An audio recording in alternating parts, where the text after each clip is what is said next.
കേരള കോൺഗ്രസിന് 10 സീറ്റ് നൽകില്ല, പരമാവധി 6 സീറ്റ് നൽകും.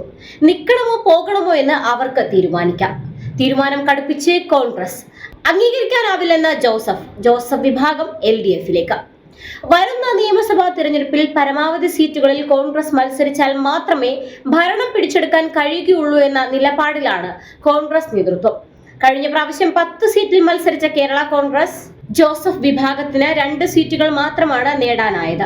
അവർ പരാജയപ്പെട്ട സീറ്റുകളിൽ കോൺഗ്രസ് സ്ഥാനാർത്ഥികൾക്ക് വലിയ വിജയ സാധ്യതയുണ്ടെന്നും അതിൽ 4 സീറ്റെങ്കിലും തിരിച്ചെടുക്കണമെന്നുമുള്ള നിലപാടിലാണ് കോൺഗ്രസ്. എന്നാൽ ജോസഫ് വിഭാഗത്തിന് അവർ കഴിഞ്ഞ തവണ മത്സരിച്ച 10 സീറ്റുകൾ നൽകിയില്ലെങ്കിൽ പാർട്ടിയെ കാത്തിരിക്കുന്നത് വലിയ വെല്ലുവിളികളാണ്. പാർട്ടി നെടുകെ പിളർന്ന് ഒരു വിഭാഗം BJP മുന്നണിയിലും ഒരു വിഭാഗം ഇടതുപക്ഷത്തും ലയിക്കാനാണ് സാധ്യത.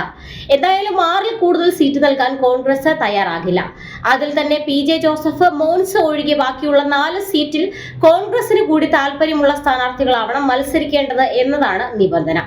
തോമസ് ഉണ്ണിയാടൻ, ഷിബു തെക്കുംപുറം, അപ്പു ജോസഫ് എന്നിവരെ മത്സരിപ്പിച്ചാൽ തോൽക്കുമെന്നാണ് കോൺഗ്രസ് പറയുന്നത്. അതുകൊണ്ട് തന്നെ ജോസഫ് ഗ്രൂപ്പ് നേതാക്കളെല്ലാം അതൃപ്തിയിലാണ്.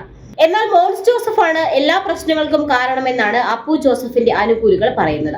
കാരണം മോൻസിന് സീറ്റ് ഉറപ്പായതിനാൽ മറ്റു സീറ്റുകളിലൊന്നും ആരും മത്സരിച്ചില്ലെങ്കിലും കുഴപ്പമില്ല എന്ന നിലപാടിലാണ്.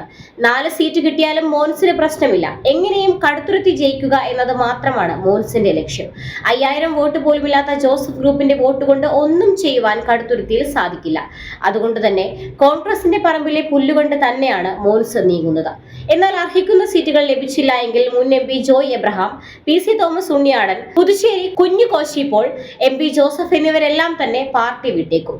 എന്നാൽ അധികം ബലം പിടിച്ചവരെ പിടിച്ചു നിർത്തേണ്ട കാര്യമില്ല എന്ന നിലപാടാണ് കോൺഗ്രസിനുള്ളത്.